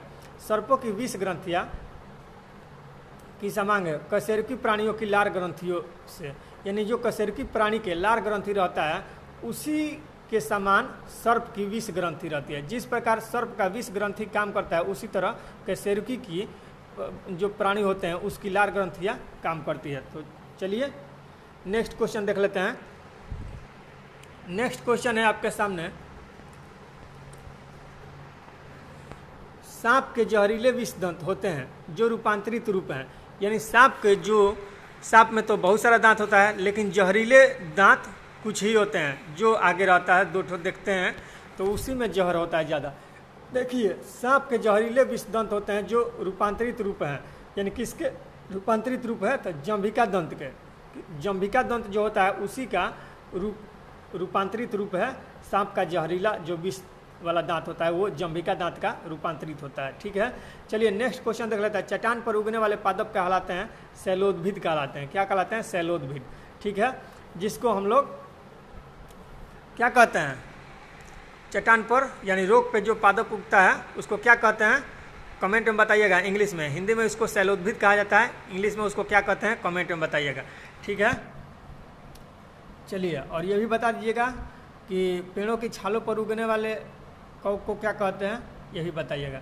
चलिए, पैशन फ्लावर पादप घटपर्णी, घटपर्णी यानी इसी को इंग्लिश में क्या कहते हैं, तो इसी को घटपर्णी को ही इंग्लिश में पिचर प्लांट कहते हैं। ठीक है, ध्यान दीजिएगा। पैशन फ्लावर पादप, घटपर्णी, रात की रानी यानी नाइट क्वीन तथा फ्लेम ऑफ द फॉरेस्ट। यानी फ्लेम ऑफ द फॉरेस्ट किसे कहा जाता है? वो ढाक का जो पेड़ रहता है उसका फूल लाल होता है, तो जंगल में जब उसका फूल गिर जाता है ना पतझड़ में, तो क्या होता है कि वहाँ पर लगता है कि जैसे आग लगा हुआ है, लाल लाल दिखाई देने के कारण, इसीलिए उसको फ्लेम ऑफ द फॉरेस्ट कहा जाता है। ठीक है, यानी लगता है कि फ्लेम जल रहा है, कोई आग मतलब वहाँ से आग का फ्लेम आ रहा है। ठीक है, इसीलिए जंगल का ढाक यानी जंगल का आग भी उसको कहते हैं, ढाक के पेड़ को। ठीक है, तो इसमें से पूछा है कि पैशन फ्लावर पादप, घटपर्णी, रात की रानी और फ्लेम ऑफ द फॉरेस्ट में से कीटाहारी पादप है, यानी कीट का भक्षण कौन करता है? तो घटपर्णी, जो पिचर प्लांट होता है वही घटपर्णी ही मांसाहारी पौधा है जो कीट को खाता है। मुंह खुला रहेगा, जैसे ही कीट उसमें प्रवेश करेगा तो वो चाँप लेगा। ठीक है, और उसी में वो उसका मृत्यु हो जाएगा। ठीक है, चलिए नेक्स्ट क्वेश्चन देख लेते हैं। तो नेक्स्ट क्वेश्चन आपके सामने है, घटपर्णी के स्तंभ, पत्ता, अनुपर्ण तथा पर्णवृंत भागों में से वह जो घट में रूपांतरित होता है। तो घट में कौन रूपांतरित होता है? पत्ता। ठीक है, घट में रूपांतरित कौन होता है? पत्ता ही उसका घट में रूपांतरित होता है। ठीक है, उसी में कैच कर लेता है कीड़ों मकोड़ों को। ठीक है, नेक्स्ट क्वेश्चन है, इसको सुमेलित करना है। ईस्ट, ईस्ट में क्या होता है? कीड़वन होता है। ठीक है, कैसिन क्या है? दूध प्रोटीन है। ठीक है, इसी के कारण दूध का रंग जो होता है सफ़ेद होता है। किस प्रोटीन के कारण? तो कैसिन एक दूध का प्रोटीन है, इसी के कारण क्या होता है? दूध का रंग सफ़ेद होता है, ध्यान रखिएगा। एलोवेरा क्या है? तो एलोवेरा जो पौधा होता है आमतौर पर लोग मुंह में या चूल वगैरह में लगाते हैं, बहुत सारा इसका औषधि भी बनता है, साबुन वगैरह भी बनता है, तो वही एलोवेरा है। एलोवेरा जेल भी आता है, आप देखे होंगे। तो एलोवेरा है, ये कैसा पौधा है? तो ये आवृत बीजी है। आवृत बीजी कहने का मतलब क्या हुआ? एक आवृत बीजी होता है और एक अनावृत बीजी होता है। अनावृत बीजी को हम लोग नग्न बीजी कहते हैं, आवृत बीजी को क्या कहते हैं? एक को एंजियोस्पर्म कहते हैं और एक को जिम्नोस्पर्म कहते हैं। तो अनावृत बीजी को जिम्नोस्पर्म कहते हैं, आवृत बीजी को एंजियोस्पर्म। तो एलोवेरा क्या है? एंजियोस्पर्म है, यानी आवृत बीजी है। आवृत बीजी को परिभाषा के द्वारा समझा जाए तो आपको बता दें कि यानी जिसका बीज यानी फल के यानी वृत्त के अंदर रहे, ठीक है, यानी उसी को आवृत बीजी कहा जाता है। ठीक है, और जिसमें गोला के अंदर वृत्त के अंदर उसका बीज न रहे उसको अनावृत बीजी यानी नग्न बीजी कहा जाता है। चलिए नेक्स्ट क्वेश्चन देख लेते हैं। घटपर्णी, तो प्रकाश संश्लेषण। तो घटपर्णी में क्या होता है? प्रकाश संश्लेषण यानी फोटोसिंथेसिस होता है पिचर प्लांट में। तो आशा करते हैं कि आप समझ गए होंगे। चलिए नेक्स्ट क्वेश्चन देख लेते हैं। निपेंथिस, ठीक है, निपेंथिस खसियाना यानी घटपर्णी का ही नाम है, निपेंथिस खसियाना नामक दुर्लभ एवं आपातीय पौधा पाया जाता है। कहाँ पाया जाता है? तो हमारे भारत के मेघालय जो राज्य है यहीं पर पाया जाता है। ठीक है, चलिए नेक्स्ट देख लेते हैं। और मेघालय का राजधानी कहाँ है? शिलोंग है। ठीक है, पौधे का वह भाग जिसमें हल्दी प्राप्त होता है। हल्दी किससे प्राप्त होता है? तन्ना से प्राप्त होता है। हल्दी के पौधे का खाने लायक हिस्सा है। तो खाने लायक हिस्सा क्या है? तो प्रकंद खाया जाता है। हल्दी का कौन सा हिस्सा खाया जाता है? प्रकंद खाया जाता है, ध्यान रखिएगा। चलिए नेक्स्ट क्वेश्चन देख लेते हैं। नेक्स्ट क्वेश्चन है आपके सामने, फलों का वह प्रकार जिसमें लीची को रखा जा सकता है। तो लीची किस प्रकार के फल में रखा जाता है? तो ड्रूप फल में, ड्रूप फ्रूट जो रहता है तो ड्रूप फ्रूट में लीची को रखा जाता है। ठीक है, और लीची के खाने वाला भाग क्या है? तो ये भी कमेंट में बताइएगा, चाहे हम भी बता देते हैं। तो लीची का जो खाने वाला भाग होता है उसको क्या कहा जाता है? उसको एरिल क्या कहा जाता है? यहाँ पे लिख देते हैं एरिल। लीची के खाने वाला भाग क्या होता है? एरिल होता है। ठीक है, एग्जाम में कई बार पूछता है कि लीची का खाने वाला भाग क्या है? तो एरिल। ठीक है, नेक्स्ट क्वेश्चन देख लेते हैं। नेक्स्ट क्वेश्चन है आपके सामने, यदि किसी उभयलिंगी पुष्प में पुमंग और जयांग अलग अलग समय पर परिपक्व होते हैं तो इस तथ्य को कहते हैं भिन्न कालपक्वता। ठीक है, क्या कहते हैं? भिन्न कालपक्वता। अब कहने भिन्न मतलब अलग, काल मतलब समय, और पक्वता यानी भिन्न काल में भिन्न भिन्न समय में परिपक्व होंगे, इसीलिए उसको भिन्न कालपक्वता कहते हैं। अब इसको क्वेश्चन में समझना है। यदि किसी उभयलिंगी पुष्प, उभयलिंगी पुष्प मतलब एक लिंगी या द्विलिंगी नहीं, इसलिए उभयलिंगी होता है। ठीक है, इसमें पुमंग और जयांग अलग अलग समय पर परिपक्व होते हैं। पुमंग और जयांग, पुमंग मतलब क्या होता है? पुमंग होता है फूल का नर भाग, नर भाग, फूल का नर भाग क्या होता है? पुमंग होता है। और फूल का मादा भाग क्या होता है, जायांग होता है, ठीक है, जायांग होता है, ठीक है, ये भी ध्यान रखिएगा। पूछ देता है कि फूल का नर भाग कौन है, तो नर भाग को पुमंग कहते हैं और मादा भाग को जायांग कहा जाता है, ठीक है, एंडोसियम या जिनोसियम, ठीक है, कहा जाता है। चलिए नेक्स्ट क्वेश्चन देख लेते हैं। तो इसी को अलग अलग समय में परिपक्व होते हैं, पुमंग और जायांग यानी नर और मादा भाग अलग अलग समय पर परिपक्व होते हैं, तो इसी को भिन्न कालपक्वता कहा जाता है। चलिए नेक्स्ट क्वेश्चन देख लेते हैं। आलू, शकरकंद, बंडा तथा जिमीकंद अधोभूमि उत्पादित सब्जियों में से एक रूपांतरित जड़ है, तो कौन जो है एक जड़ का रूपांतरित है, तो शकरकंद जो कंद होता है, पूजा वगैरह में, सरस्वती पूजा में देखते हैं कि गाजर के साथ मिलाकर कंद खाया जाता है, तो उसी को शकरकंद कहा जाता है, यानी उसको इंग्लिश में स्वीट पोटैटो कहा जाता है। आलू को पोटैटो कहा जाता है, इसको स्वीट पोटैटो कहा जाता है, यानी मीठा आलू कह सकते हैं इसको। तो इसका असल में नाम है शकरकंद, लेकिन इंग्लिश में इसको स्वीट पोटैटो कहा जाता है। तो ये किसका रूपांतरण है, तो जड़ का रूपांतरण है, ठीक है। आलू, शकरकंद, बंडा तथा जिमीकंद अधोभूमि उत्पादित सब्जियों में से एक रूपांतरित जड़ है, यानी जड़ का रूपांतरित कौन है, शकरकंद। आलू जो है किसका रूपांतरण है, जड़ का नहीं, ये तन्ना का है, ठीक है। बंडा, केसर भी, ये भी सब नहीं है, लेकिन शकरकंद है, ये जड़ का रूपांतरण है। ध्यान रखिएगा, गाजर भी जड़ का ही रूपांतरण होता है। चलिए नेक्स्ट क्वेश्चन देख लेते हैं। गन्ना, अदरक, आलू तथा शकरकंद में से वह जिसका संग्रह अंग तन्ना नहीं है। अब देखिए वही क्वेश्चन रिपीट कर दिया है, तो तन्ना नहीं है यानी इसका संग्रह अंग कौन है, जड़ है, तो किसका, शकरकंद का, ठीक है, स्वीट पोटैटो का। नेक्स्ट क्वेश्चन है। सलजम, अदरक, गाजर तथा शकरकंद में से वह जो तन्ना है, तन्ना का उदाहरण कौन है, अदरक, ठीक है। अदरक किसका उदाहरण है, तन्ना का। लेकिन याद रखिएगा, समझने वाली बात है कि ये उदाहरण है तन्ना का, लेकिन हल्दी और अदरक जो होता है, इसका खाने वाला भाग यदि पूछ दिया तो क्या होगा, प्रकंद। हल्दी और अदरक दोनों का खाने वाला भाग प्रकंद होता है, ये भी ध्यान रखिएगा। अब देखिए, सुमेलन करना है, यानी मैच द फॉलोइंग, तो इनको मिलान करना है। तो देखिए, अदरक का क्या हो जाएगा, प्रकंद हो जाएगा। आलू का क्या हम लोग खाते हैं, स्तंभ कंद होता है, ठीक है। लहसुन का क्या होता है, सल्क कंद, ठीक है, यानी बल्ब इसको कहा जाता है, ठीक है।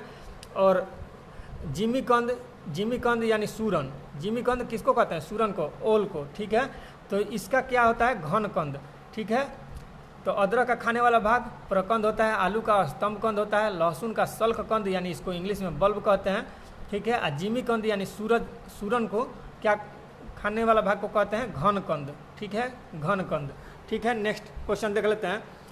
गाजर, शकरकंद, नारियल तथा आलू में से रूपांतरित स्तंभ है। रूपांतरित स्तंभ कौन है, आलू है, ठीक है। आलू किसका रूपांतरित स्तंभ है, तन्ना का रूपांतरित स्तंभ है, ठीक है। नेक्स्ट क्वेश्चन देख लेते हैं। आलू है एक, आलू क्या है, एक कंद है, ठीक है, ये भी एक कंद है, ठीक है। चलिए नेक्स्ट देख लेते हैं। और कौन सा कंद है, स्तंभ कंद, ठीक है। चलिए नेक्स्ट क्वेश्चन देख लेते हैं। नेक्स्ट क्वेश्चन है। जैव उर्वरक परवाल मूल, लाइकेन तथा कवक मूल में से वह जो कवकों और उच्चतर पादपों की जड़ों के बीच उपयोगी प्रकार साहचर्य है, तो कवक मूल, कवक मूल जो है ये उपयोगी प्रकार के साहचर्य हैं, ठीक है। यानी क्वेश्चन कह रहा है जैव उर्वरक यानी फर्टिलाइजर, ठीक है, परवाल मूल, ठीक है। परवाल के बारे में आप जानबे करते हैं, परवाल भित्ति किसका बना होता है, मूंगा का, ठीक है। तो देखिए, परवाल मूल हो गया या लाइकेन हो गया। लाइकेन किसके किसके मिलकर बना होता है, तो शैवाल और कवक से मिलकर लाइकेन बनता है, ठीक है। और कवक मूल में से वह जो कवकों और उच्चतर पादपों की जड़ों के बीच उपयोगी प्रकार सहचर्य हैं, यानी कवक और पादपों के बीच उपयोगी साहचर्य कौन है, तो कवक मूल ही है उपयोगी साहचर्य, ध्यान रखना है आपको। नेक्स्ट क्वेश्चन है। फलीदार पादपों की यानी फलीदार पौधों की जड़ों में उपस्थित गांठों में पाए जाने वाला नत्रजन, यहाँ पे नत्रजन लिखा है, नत्रजन लिखता है यहाँ पर बायोलॉजिकल टर्म में, यानी जीव विज्ञान की भाषा में नत्रजन लिखता है, लेकिन केमिस्ट्री में इसको क्या पढ़ेंगे, नाइट्रोजन। नाइट्रोजन को ही जीव विज्ञान में नत्रजन लिखता है, ठीक है। तो फलीदार पादपों की जड़ों में उपस्थित गांठों में पाए जाने वाले नत्रजन यानी नाइट्रोजन स्थिरीकरण जीवाणु है। तो नाइट्रोजन स्थिरीकरण जीवाणु कौन करता है, तो ये सहजीवी है, एक प्रकार का सहजीवी है, और इसका नाम क्या है, तो राइजोबियम।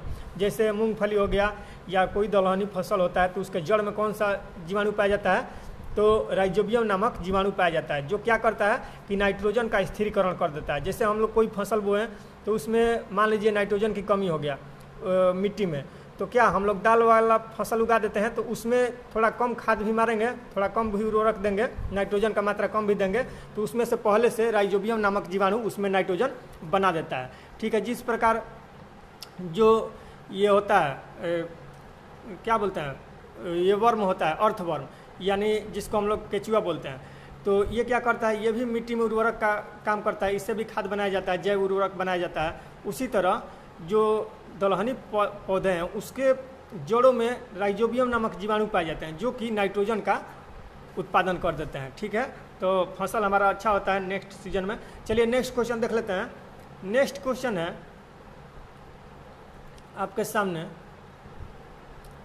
मटर पौधा है। तो मटर पौधा किस कुल का है, तो ये शाक कुल का पौधा है, यानी मटर क्या है, ये शाक कुल का पौधा है। शाक मतलब साग सब्जी खाने वाला पौधा है। ठीक है, तन्ना काट आमतौर से प्रयोग किया जाता है। तन्ना काट किस लिए प्रयोग किया जाता है, तो गन्ना प्रवर्धन के लिए। गन्ना का प्रवर्धन कैसे किया जाता है, उसके तन्ना को काट काट के फिर अगला साल उसका खेती किया जाता है, उसी को ज़मीन में बुआई कर दिया जाता है। इसीलिए तन्ना काट का प्रयोग किससे है, तो गन्ना प्रवर्धन से, यानी ईख के प्रवर्धन से।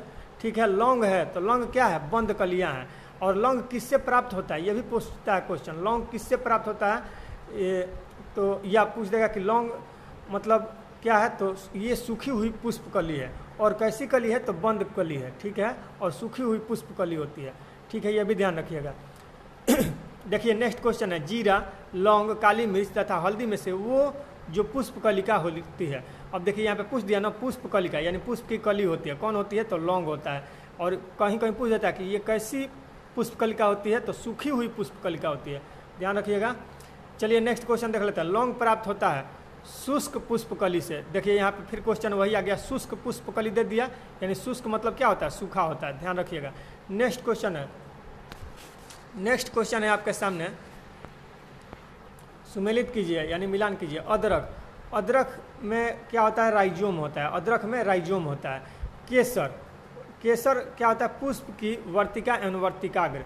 ठीक है, वर्तिका या वर्तिकाग्र, तो वर्तिकाग्र को इंग्लिश में क्या कहते हैं, अस्टिग्मा कहते हैं। ठीक है, अफीम, अफीम की डुड्डी से। ठीक है, सन क्या है, तो तन्ना।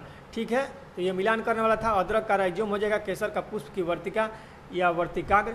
ठीक है, अफीम यानी पुष्प की वर्तिका या वर्तिकाग्र से केसर प्राप्त होता है, राइजोम से अदरक प्राप्त होता है, अफीम की डुड्डी से अफीम प्राप्त होता है, और तन्ना से सन प्राप्त होता है। ठीक है, सन और जूट के बारे में आप जानते होंगे, तो वही सन के बारे में दिया है। ठीक है, तन्ना से प्राप्त होता है। केसर होता है सूखा मिश्रण। केसर किसका सूखा मिश्रण होता है, तो फूल के बीज बनाने वाले भागों का। फूल का जो बीज बनाने वाला भाग होता है उसी का सूखा मिश्रण होता है केसर। ठीक है, केसर आमतौर पे आप दूध में डाल के खाते हैं तो देखते हैं पतला पतला होगा, कॉफ़ी कलर का रहता है। ठीक है, तो वो क्या होता है, फूल के बीज बनाने वाले भाग जो रहता है उसी का सूखा मिश्रण होता है, यानी सुखा कर उसका मिक्सचर बना दिया जाता है, वही केसर खाया जाता है। चलिए नेक्स्ट क्वेश्चन देख लेते हैं। और आमतौर पर ज़्यादा केसर की खेती कहाँ होती है, तो जम्मू कश्मीर में। ठीक है, चलिए नेक्स्ट क्वेश्चन देख लेते हैं। अदरक, अदरक का खाने वाला भाग प्रकंद होता है। प्याज का मांसल पर्ण होता है। प्याज का खाने वाला भाग क्या होता है, मांसल पर्ण। आलू का रूपांतरित तना होता है। नारियल का खाने वाला भाग भ्रूणकोश। ठीक है, और आपसे पूछ दे यदि कि नारियल अनुसंधान संस्थान कहाँ है, तो कहाँ है, तो कासरगोड़ा। कासरगोड़ा कहाँ है, तो साउथ में है कासरगोड़ा, वहीं पर नारियल अनुसंधान संस्थान है। और आलू अनुसंधान संस्थान कहाँ है, तो शिमला में है। ठीक है, चलिए नेक्स्ट क्वेश्चन देख लेते हैं। तन्ना, बीज, जड़ तथा फल में से आलू का खाने योग्य भाग होता है, तन्ना होता है। ठीक है, क्वेश्चन रिपीट किया है। आलू, मूली, भिंडी तथा शकरकंद में से एक फल है, तो फल कौन है, आलू है कि मूली है कि भिंडी है कि शकरकंद है, तो फल में आ जाएगा भिंडी। आमतौर पर हम लोग भिंडी को सब्जी में मानते हैं, लेकिन जो जीव विज्ञान कहता है कि भिंडी एक सब्जी नहीं है, भिंडी क्या है, एक फल है। ठीक है, भिंडी क्या है, एक फल है। और शकरकंद को हम लोग फल में मानते हैं, लेकिन शकरकंद जो आता है ये सब्जी में आता है। ठीक है, शकरकंद किस जाति में आता है, सब्जी के जाति में आता है। आलू मूली भी आता है, लेकिन भिंडी जो है ये फल में आता है। ठीक है, चलिए नेक्स्ट क्वेश्चन देख लेते हैं। और किस कुल का भिंडी है ये भी कमेंट में बताइएगा। चलिए ठीक है, जैसे रोजेसी में कौन कौन आता है, स्ट्रॉबेरी, सेव, नाशपाती सब आता है, उसी तरह जो भिंडी होता है ये किस कुल का आता है। ठीक है, उसको कमेंट में बताइएगा। नेक्स्ट क्वेश्चन है, पादप कली है। पादप कली एक भ्रूणीय टहनी है। पादप कली क्या है? एक भ्रूणीय टहनी। कोर्क प्राप्त होता है। कोर्क किससे प्राप्त होता है? तो क्वेकर सुबर नामक पेड़ से, क्वेकर सुबर से कोर्क प्राप्त किया जाता है। नेक्स्ट क्वेश्चन है, लहसुन की अभिलाक्षणिक गंध का कारण है। तो लहसुन का गंध का कारण क्या है? लहसुन में एक लक्षण होता है कि उसका गंध कुछ अलग टाइप का आता है। तो वो गंध किसके कारण होता है? तो उसमें सल्फर यौगिक रहता है, यानी सल्फर का कंपाउंड उसमें रहता है। तो सल्फर के कारण यानी गंधक के कारण ही लहसुन में गंध होता है। चलिए नेक्स्ट क्वेश्चन देख लेते हैं। प्याजों के छिलके उतारने पर आंसू आते हैं क्योंकि प्याज निष्कासित करते हैं। प्याज से कौन सा अम्ल निकलता है? जब उसका छिलका उतारा जाता है तो प्याज में एक अम्ल रहता है। तो वो कौन सा अम्ल रहता है? प्याज के छिलका में सल्फेनिक अम्ल रहता है। कौन? सल्फेनिक एसिड रहता है प्याज के छिलका में, इसीलिए हमारे आँख से आंसू आने लगता है। इसलिए हम क्या करते हैं, उसको वाटर में यानी पानी में डाल देते हैं ताकि सल्फेनिक अम्ल उसमें मिल जाता है, वाटर में घुल जाता है और गैस बन के कम उड़ता है, तो हमारे आँख में कम लगता है। ठीक है, यही कारण है। तो हम लोग प्याज को क्या करते हैं, काट कर उसको पानी में डाल देते हैं उसी वक्त, क्योंकि आँख से पानी कम गिरे, क्योंकि सल्फेनिक अम्ल रहेगा वो घुल जाएगा उसी में, पानी में मिल जाएगा और आँख से आंसू नहीं आएगा, क्योंकि सल्फेनिक अम्ल ऊपर नहीं उठ पाएगा गैस के फॉर्म में। चलिए नेक्स्ट क्वेश्चन देख लेते हैं। जीवन चक्र की दृष्टि से पौधे का सबसे महत्वपूर्ण अंग है। तो जीवन चक्र की दृष्टि से पौधे का सबसे महत्वपूर्ण अंग क्या है? तो पुष्प है। पुष्प नहीं रहेगा तो उसमें प्रजनन ही नहीं होगा। ठीक है, फूल ही नहीं खिलेगा, अगला या फल ही नहीं लगा उस पर, क्योंकि पुष्प ही उसका प्रजनन अंग है। ठीक है, नेक्स्ट क्वेश्चन देख लेते हैं। मिर्च की तीक्ष्णता का कारण है। यानी मिर्च में तीक्ष्णता कहने का मतलब क्या हो गया? यहाँ पे चरपराहट। तो मिर्च में चरपराहट जो होता है किसके कारण होता है? तो कैप्सेसिन के उपस्थिति के कारण। मिर्च में कैप्सेसिन नामक मौजूद रहता है, तो कैप्सेसिन उसमें उपस्थित रहता है, इसी के चलते मिर्च में चरपराहट होता है। ठीक है, लेकिन पूछ देगा कि मिर्च में लाल रंग होता है, मिर्च का लाल रंग किसके कारण होता है? ये टमाटर का, तो वो किसके कारण? तो लाइकोपिन के कारण। ठीक है, ये भी ध्यान रखिएगा। लाल मिर्च तीखी होती है क्योंकि उसमें उपस्थित होता है कैप्सेसिन। ठीक है, ये भी ध्यान रखिएगा। चलिए नेक्स्ट क्वेश्चन देख लेते हैं। रेशम का कीड़ा, यानी जो रेशम का कीड़ा रहता है सिल्क वर्म, अपने जीवन चक्र के जिस चरण में वाणिज्यिक तंतु यानी फाइबर ऑफ कॉमर्स पैदा करता है वह है, तो कौन सा वो चरण है? तो कोशित चरण है। कोशित चरण को ही प्यूपा कहा जाता है। यानी प्यूपा के जब चरण में वो चल जाता है तब वो वाणिज्यिक तंतु पैदा करता है। यानी कहने का मतलब जो रेशम का कीड़ा होता है उसी से ना हम लोग फाइबर निकालते हैं। ठीक है, यानी फाइबर कहने का मतलब रेशा हो गया। रेशा हम लोग रेशम के कीड़ा से ही निकालते हैं। तो वो रेशा ही किस जब मतलब चरण में रहता है उसका भी कोई मतलब स्टेज चलता है रेशम का कीड़ा का, तो वो किस स्टेज में जाता है, किस चरण में जाता है, तो हमको रेशा प्राप्त होता है। जब वो प्यूपा के चरण में चला जाता है तभी हमको रेशा प्राप्त होता है। चलिए नेक्स्ट क्वेश्चन देख लेते हैं। रेशम कीट जिन पर पनपता है वे हैं। तो रेशम कीट किस पर पनपता है? तो शहतूत की पत्तियों पर। ठीक है, शहतूत की पत्तियों पर रेशम कीट पनपता है। ठीक है, बताइएगा कि रेशम के जो सभी प्रकार हैं वो कहाँ पर पाया जाता है? रेशम का सभी प्रकार कौन सा जगह है जहाँ पर पाया जाता है? कमेंट में बताइएगा। चलिए नेक्स्ट क्वेश्चन देख लेते हैं। क्विनैन जो मलेरिया के लिए एक प्रमुख औषधि है वह प्राप्त होती है। ठीक है, क्विनैन जो है मलेरिया के लिए एक प्रमुख औषधि है। तो मलेरिया के लिए प्रमुख औषधि कौन है? क्विनैन है। यानी क्विनैन के छाल से ही, क्विनैन का जो वृक्ष होता है उसके छाल से ही मलेरिया का उपचार किया जाता है। तो ये किससे प्राप्त होता है? वो कौन सा पौधा रहता है? तो वो आवृत बीजी पौधा रहता है, अनावृत बीजी पौधा नहीं रहता है। वो भी कौन सा पौधा रहता है? क्विनैन आवृत बीजी पौधा रहता है। चलिए नेक्स्ट क्वेश्चन देख लेते हैं। मलेरिया रोग की प्रभावी औषधि क्विनैन का निष्कर्षण किया जाता है। देखिए क्वेश्चन आ भी गया, सिनकोना की छाल से, यानी सिनकोना नामक वृक्ष होता है उसी के छाल से क्विनैन निकाला जाता है। ठीक है, चलिए, और ये सिनकोना कैसा है? तावृत बीजी पौधा है, ये भी ध्यान रखिएगा। चलिए नेक्स्ट क्वेश्चन देख लेते हैं।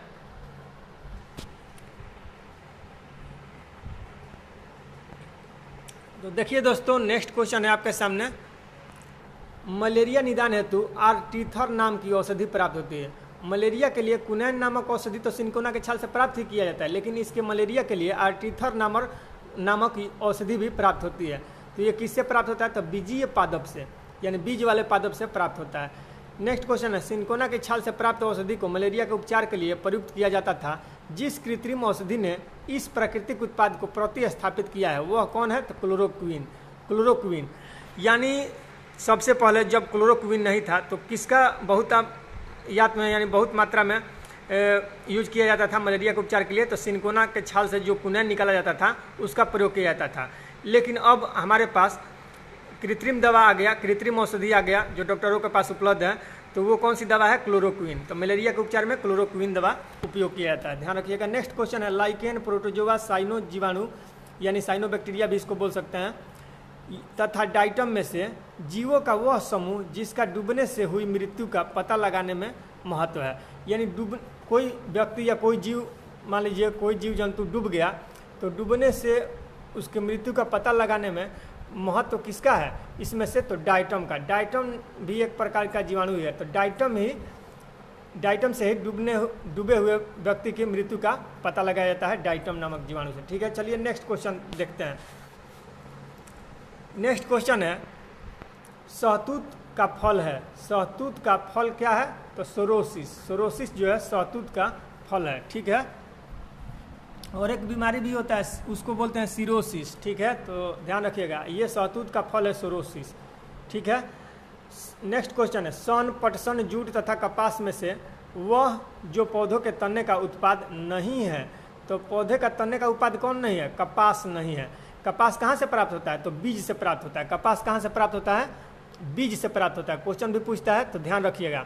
और आपको बता दें कि सबसे ज़्यादा हमारे इंडिया में कपास कहाँ पाया जाता है? तो गुजरात और महाराष्ट्र के क्षेत्र में, यानी उसको आमतौर पर बोले तो दक्कन का क्षेत्र भी बोल सकते हैं। ठीक है, तो ध्यान रखिएगा, इसमें दिया नहीं है लेकिन एक्स्ट्रा फैक्ट हम बताते जा रहे हैं ताकि आपको एग्जाम में दिक्कत ना हो।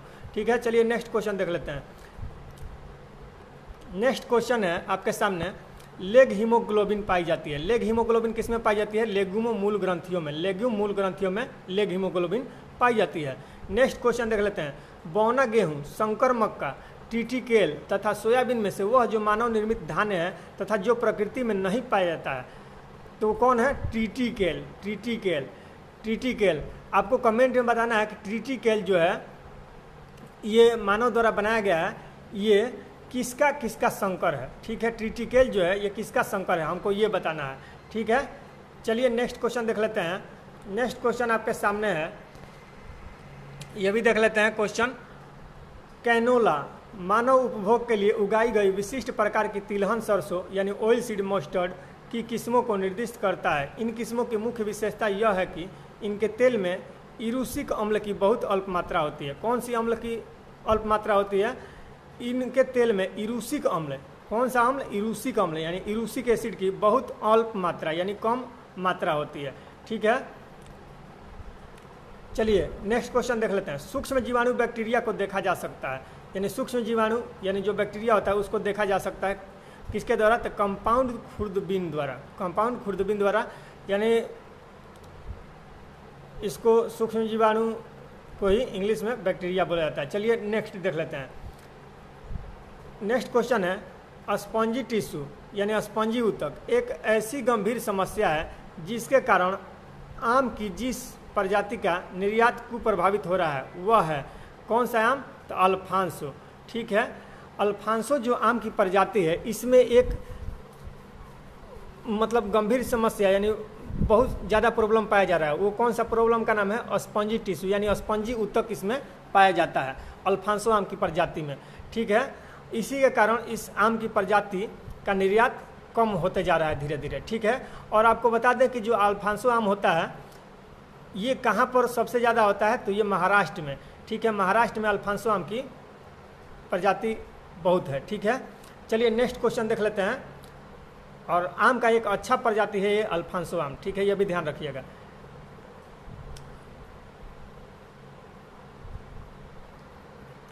और कमेंट में बता दीजिएगा कि नीलम और दशहरी का संकर करके किस आम की प्रजाति को बनाया गया है ये बता दीजिएगा। हमको दिमाग में आ गया तो हम पूछ दिए ये क्वेश्चन। चलिए हम बता ही देते हैं जब पूछ दिए क्वेश्चन। तो ये आम्रपाली सुने होंगे आम की प्रजाति। तो आम्रपाली जो है आम की प्रजाति ये किसका मिला के संकर बनाया गया है? तो दशहरी और नीलम की प्रजाति को मिला के आम्रपाली आम की प्रजाति बनाई गई है। ठीक है, चलिए नेक्स्ट क्वेश्चन देख लेते हैं।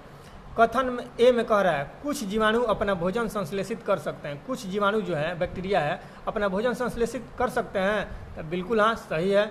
आर यानी रीजन कह रहा है इन जीवाणुओं में हरा पदार्थ जो हरित लवक कहलाता है पाया जाता है, तो इन जीवाणुओं में हरा पदार्थ जो हरित लवक कहलाता है पाया जाता है, तो नहीं, यह बिल्कुल गलत है। ठीक है, तो इसलिए कथन ए सही है परंतु आर यानी रीजन गलत है। ठीक है, क्यों गलत है ये भी थोड़ा सा बता दे रहे हैं। अब देखिए यहाँ पर जीवाणुओं में दिया है हरित लवक कहलाता है, ये पाया जाता है, तो ये नहीं पाया जाता है। ठीक है, चलिए नेक्स्ट क्वेश्चन देख लेते हैं। यहाँ पे देखिए क्वेश्चन कह रहा है, थोड़ा इसको ऊपर कर लेते हैं। चलिए नेक्स्ट क्वेश्चन है, ये जीवित व मृत की सीमा रेखा पर होते हैं। ठीक है, यहाँ पर नीचे में दिया गया क्वेश्चन सूक्ष्म जीवाणु बैक्टीरिया के बारे में उपरोक्त कथनों में से सत्य है, यानी सत्य कथन हमको चुनना है कि इनमें से क्या है, यानी जीवाणु के विषय में यानी बैक्टीरिया के विषय में कि सत्य कथन क्या है। तो ये जीवित व मृत की सीमा रेखा पर होते हैं, यानी जीवित और मृत के बॉर्डर पर होता है, तो बिल्कुल गलत है, ये नहीं हो सकता है।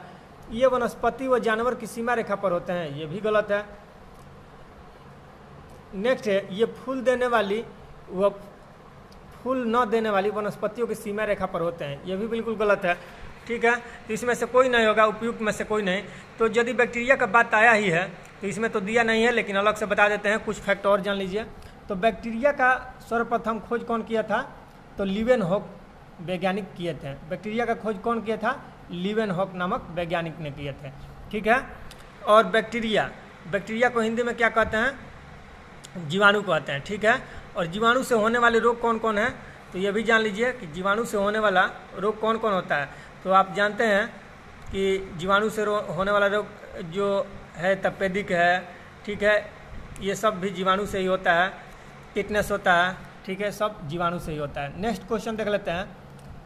कथन ए कह रहा है मरुस्थलीय पौधों के जड़ तंत्र काफ़ी लंबे होते हैं, मरुस्थलीय पौधों के जड़ तंत्र काफ़ी लंबे होते हैं, बिल्कुल सही है। नेक्स्ट रीजन कह रहा है मृदा का उच्च तापमान जड़ विकास को प्रोत्साहित करता है, तो ये गलत है। यानी मृदा का यानी मिट्टी का जो हाई टेम्परेचर रहेगा जड़ के विकास को प्रोत्साहित करेगा, तो नहीं, वो जड़ फैलेगा ही नहीं यदि हाई टेम्परेचर रहेगा तो उसके लिए कम तापमान चाहिए, तो ये आर यानी रीजन गलत है।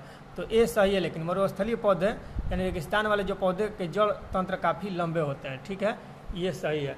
ठीक है, चलिए नेक्स्ट क्वेश्चन देख लेते हैं। नेक्स्ट क्वेश्चन है आपके सामने, वीडियो ज़्यादा लंबा होगा, चलिए थोड़ा देर और चलते हैं। मरुस्थलीय पौधे की जड़ें लंबी होती है क्योंकि जड़ें पानी की तलाश में लंबी हो जाती है, बहुत इंपॉर्टेंट फैक्ट है। अब देखिए जहाँ हाई टेम्परेचर रहेगा वहाँ जड़ें लंबी नहीं होती है। ठीक है, लेकिन मरुस्थल में जड़ें लंबी क्यों हो जाती है, तो ये जानने वाला फैक्ट है। क्यों लंबी हो जाती है, तो वो पानी की तलाश में मतलब फैलते जाती हैं कि किधर भी पानी मिल जाए, इसीलिए वो बहुत बड़ी होते चली जाती हैं। ठीक है, और यदि उसका पानी का तलाश मिल जाता है तो वहीं तक वो सिमट कर रह जाता है, लेकिन वो पानी की तलाश में बढ़ते जाती है।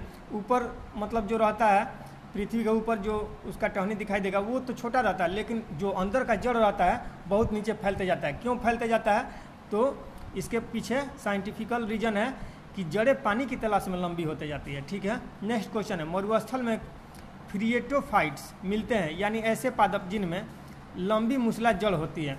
कितनी लंबी जड़ें होती है, 20 से 30 फीट लंबी इसमें जड़ पाई जाती है। मरुस्थल में जो फ्रिएटोफाइट्स पाए जाते हैं, फ्रिएटोफाइट्स क्या है, एक प्रकार के पौधे हैं जो मरुस्थल में पाए जाते हैं, फ्रिएटोफाइट्स। ठीक है, और जीरोफाइट्स भी मरुस्थल में ही पाया जाता है, मरुस्थल में उगने वाले पौधों को भी जीरोफाइट्स कहा जाता है, और फ्रिएटोफाइट्स भी यहीं पर मिलते हैं, जिसकी जड़ें कितनी लंबी होती हैं, मूसला जड़ जो होती है 20 से 30 फीट लगभग लंबी होती है, ध्यान रखिएगा। नेक्स्ट क्वेश्चन है शुष्क जलवायु के भली भांति अनुकूलता पेड़ पौधों को कहते हैं, क्या कहते हैं, मरुद्भिद कहते हैं। यानी जहाँ सूखी जलवायु रहेगी वहाँ पर अनुकूलित पेड़ पौधों को क्या कहेंगे, मरुद्भिद कहेंगे। ठीक है, नेक्स्ट क्वेश्चन है मरुभूमि के पादप अधिकतर होते हैं, कैसा होते हैं, तो मांसल होते हैं। मरुभूमि के यानी रेगिस्तान के पादप जो पौधे होते हैं अधिकतर कैसे होते हैं, तो मांसल होते हैं। मांसल कहने का मतलब जैसे आप नागफनी देखे होंगे, ठीक है, तो नागफनी का पौधा कैसा होता है, मांसल होता है। ठीक है, उसका जो पत्ता रहता है सब पत्ता टहनी एक ही में समेटे हुए रहता है, उसमें लगता है कि उसका मांस है, वो मांसल टाइप का रहता है। ठीक है, उसको हिलाने पर पानी भी उसमें लगता है कि है। ठीक है, तो वो मांसल टाइप का रहता है। तो वही क्वेश्चन कह रहा है कि मरुभूमि के पादप अधिकतर होते हैं, तो किस टाइप में होता है, तो मांसल पौधे होते हैं। ठीक है, नेक्स्ट क्वेश्चन है, पौधे जो नमक युक्त मिट्टी में उगते हैं, तो नमक युक्त मिट्टी में उगता है जो पौधा, उसको क्या कहते हैं, हेलोफाइट कहते हैं। अब कहिएगा कि मिट्टी में नमक भी होता है, तो जी हाँ बिल्कुल। अब जानते हैं कि नमक सत्याग्रह हुआ था, गांधी जी गए थे दांडी मार्च में 1930 में। कब गए थे, तो यहाँ से गए थे 12 मार्च 1930 को, वहाँ पहुँचे थे 6 अप्रैल 1930 को, और 24 दिन का लगभग यात्रा किए थे, और वहीं पर जाकर नमक उठाकर नमक कानून तोड़े थे। तो वहीं पर गुजरात के अहमदाबाद जो साबरमती आश्रम है, वहीं पर क्या हुआ था, नमक नीचे से उसका खान रहता है, ठीक है, नमकीन मिट्टी होता है, वहीं से नमक को निकाल कर वहाँ से प्यूरिफाई किया जाता है। तो वहाँ पर जो पौधा उगेंगे नमकीन क्षेत्र में, उसको क्या कहेंगे हम लोग, तो वही क्वेश्चन तो पूछा है, तो उसी को हेलोफाइट कहा जाता है। क्या कहा जाता है, हेलोफाइट। चलिए नेक्स्ट क्वेश्चन देख लेते हैं। नेक्स्ट क्वेश्चन है, निम्नलिखित कथनों पर विचार कीजिए। निम्नलिखित कथन पर विचार करना है, जेली रुदन का कारण अम्ल की अधिकता है। तो क्या जेली रुदन का कारण अम्ल की अधिकता है, तो सही है। नेक्स्ट क्वेश्चन है, गन्ने के लिए सर्वाधिक अनुकूल जैव उर्वरक राइजोबियम है, तो बिल्कुल गलत है। गन्ने के लिए सर्वाधिक अनुकूल जैव उर्वरक राइजोबियम नहीं है, ये दलहनी पौधों के लिए आता है, ठीक है, तो ये गलत है। नेक्स्ट है, नमकीन पानी में उगाए गए पौधे थैलोफाइट्स कहा जाता है, तो थैलोफाइट्स नहीं कहा जाता है, इसको क्या कहा जाता है, हेलोफाइट्स कहा जाता है। अभी हम पढ़े थे हेलोफाइट्स इसको कहा जाता है, तो ये भी गलत है। नेक्स्ट क्वेश्चन है, सुसुप्तावस्था। सुसुप्तावस्था कहने का मतलब यानी सूखी हुई अवस्था में तोड़ने वाला हार्मोन है, सूखी अवस्था में तोड़ने वाला हार्मोन है साइटोकाइनिन, तो साइटोकाइनिन ये सही है, ठीक है। सुसुप्तावस्था तोड़ने वाला यानी सूखी अवस्था को तोड़ने वाला हार्मोन कौन है, साइटोकाइनिन। साइटोकाइनिन क्या है, तो आपको बताए थे हम, इसके पहले 2-3 दिन पहले हम वीडियो डाले थे, यदि आप देखे होंगे तो बिल्कुल इसको कर लीजिएगा। तो एक वीडियो हम डाले थे पादप हार्मोन के ऊपर, जिसमें हम लोग सारा बताया था, जिब्रेलिन क्या कार्य है, ऑक्सिन का क्या कार्य है, साइटोकाइनिन का, एब्सिसिक एसिड का क्या कार्य है, फ्लोरिजेंस का क्या कार्य है, ट्राउमेटिन का क्या कार्य है, सारा चीज़ उसमें बता दिए थे। तो साइटोकाइनिन के बारे में बताए थे कि ये पौधे का जो होता है बीज, उसका सुसुप्तावस्था को तोड़ देता है और उसको अंकुरित करने के लिए प्रेरित करता है। साइटोकाइनिन का यही अच्छा कार्य है, ठीक है। और साइटोकाइनिन ही है जो ऑक्सिन के साथ मिलकर कार्य भी करता है, ठीक है, तो ये भी ध्यान में रखिएगा। चलिए तो नेक्स्ट क्वेश्चन देख लेते हैं, और इसका 1 और 4 दोनों सही है, बाकी 2 और 3 गलत है। चलिए नेक्स्ट क्वेश्चन देख लेते हैं। एपीफाइट्स वे पौधे हैं जो अन्य पौधों पर निर्भर हैं। एपीफाइट्स क्या होता है, एक पौधे के ऊपर यदि दूसरा पौधा उग जाता है, उसी को हम लोग क्या कहते हैं, वैज्ञानिक टर्म में उसको एपीफाइट कहा जाता है। क्या कहा जाता है, एपीफाइट। तो ये किस लिए पौधे पर निर्भर रहता है, यांत्रिक अवलंबन के लिए। यांत्रिक अवलंबन मतलब मैकेनिकल, उसमें ग्रोथ होता रहे, इसीलिए उस पर निर्भर रहता है, ठीक है। चलिए, जल की अधिकतम मात्रा जिसकी पौधों को आवश्यकता होती है, वह उसे अवशोषण करते हैं। यानी जल की अधिकतम मात्रा जिसकी पौधों को आवश्यकता होती है, वह उसे अवशोषण करते हैं। तो किससे, तो जड़ के बालों से अवशोषित करते हैं। जड़ का जो बाल होता है, जिसे मान लीजिए एक मूसला जड़ आया, ठीक है, इसके बगल से ये पतला पतला करता है ना, इसी का जड़ का बाल बोला जाता है, ठीक है, इसको जड़ का बाल बोला जाता है, हेयर बोला जाता है, ठीक है।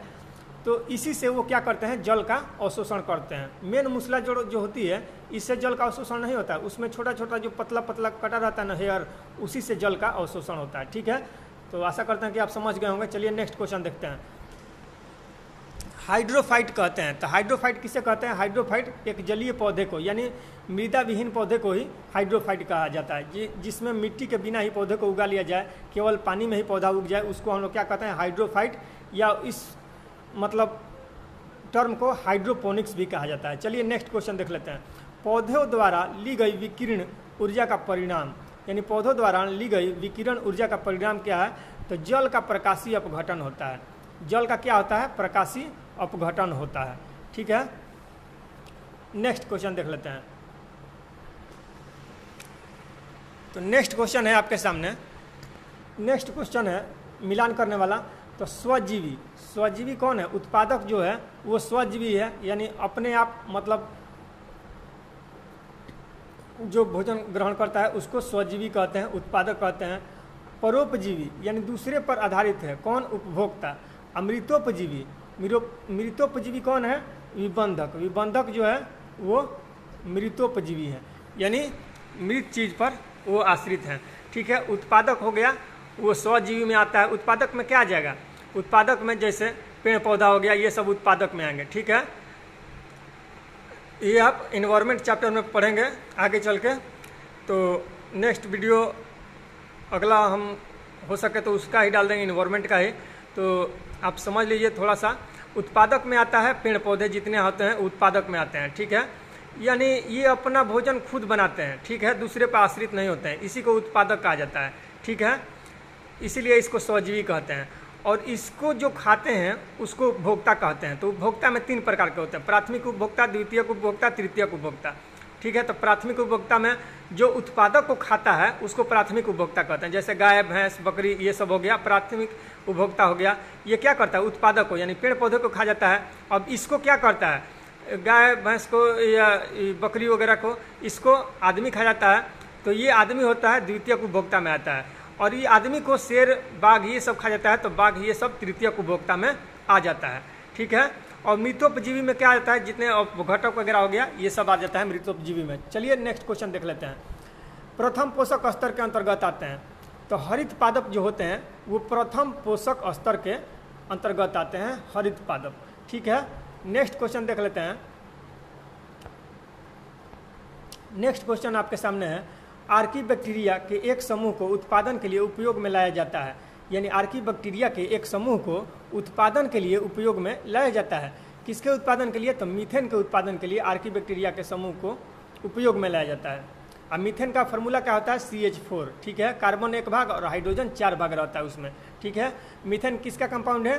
तो 1:4 रेशियो कार्बन और हाइड्रोजन का रहता है मीथेन में। ठीक है, नेक्स्ट क्वेश्चन है, अधिकांश कीट श्वसन करते हैं। अधिकांश कीट श्वसन किससे करते हैं? तो वातक तंत्र से, ट्रैकिया से, जिसको ट्रैकिया इंग्लिश में बोला जाता है, उसका हिंदी होता है वातक तंत्र। तो कीट किससे श्वसन करते हैं? तो वातक तंत्र से। ठीक है, नेक्स्ट क्वेश्चन है, जमी हुई झील के अंदर मछली जीवित रह सकती है क्योंकि जो जमा हुआ झील है, यानी बर्फ जिस झील में जम गया है उसमें भी मछली जीवित रह जाती है। क्यों मछली जीवित रह जाती है?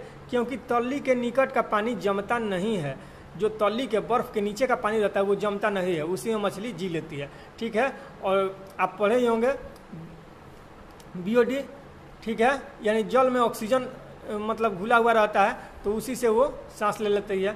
ठीक है, नेक्स्ट क्वेश्चन है, जल से बाहर निकाल ली जाने पर मत्स्य मर जाती है। यानी मत्स्य मतलब मछली वगैरह मर जाती है क्योंकि वे श्वास नहीं ले पाती हैं। ठीक है, नेक्स्ट क्वेश्चन है, मछलियों में सामान्यतः श्वसन होता है, तो किसके द्वारा? तो गल्फर द्वारा। ठीक है, नेक्स्ट क्वेश्चन है, सेब के फल में लाली का कारण है।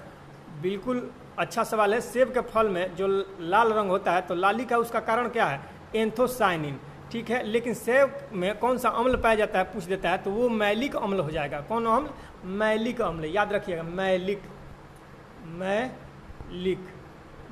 एसिड रहता है सेब में। ठीक है, सेब में मैलिक एसिड रहता है। ठीक है, लेकिन उसका लाली का कारण क्या है, यानी रेडनेस का कारण क्या है? एंथोसायनिन। ठीक है, टमाटर में लाल रंग का कारण क्या है? तो लाइकोपिन के मौजूदगी के कारण ही टमाटर का रंग लाल होता है। तो ये हम पहले ही बता चुके थे। चलिए नेक्स्ट क्वेश्चन देख लेते हैं, थोड़ा सा है और ये देख लेते हैं इसको। चलिए नेक्स्ट क्वेश्चन, पपीते में पीले रंग का कारण है। तो पपीता का पीला रंग किसके कारण होता है? तो कैरिका जैंथिन के कारण पपीते का पीला रंग होता है। नेक्स्ट क्वेश्चन है, हाल ही में हमारे वैज्ञानिकों ने केले के पौधे की एक नई और भिन्न जाति की खोज की है जिसकी ऊंचाई लगभग 11 मीटर तक जाती है और इसके फल का गुद्दा नारंगी रंग का है। इसके फल का गुद्दा कैसा है? नारंगी यानी ऑरेंज रंग का है। ठीक है, यह भारत के जिस भाग में खोजी गई है वह है तो अंडमान द्वीप पे। अंडमान निकोबार का नाम सुने हैं? तो अंडमान द्वीप पे ये केले की नई प्रजाति खोजी गई है जिसका पौधा लगभग 11 मीटर लंबा जाता है और इसका जो अंदर का छिलका हटाइएगा तो अंदर का जो इसका फल भीति होता है, मध्य फल भीति, वो कैसा रहता है? नारंगी कलर का होता है। ठीक है, ये अंडमान द्वीप पे खोजा गया है। नेक्स्ट क्वेश्चन है, जीवित प्राणियों का वह समूह जो एक ही स्पीशीज से संबंधित है तो कौन है? चीनी, अमेरिकी, भारतीय तथा काले अफ्रीकी।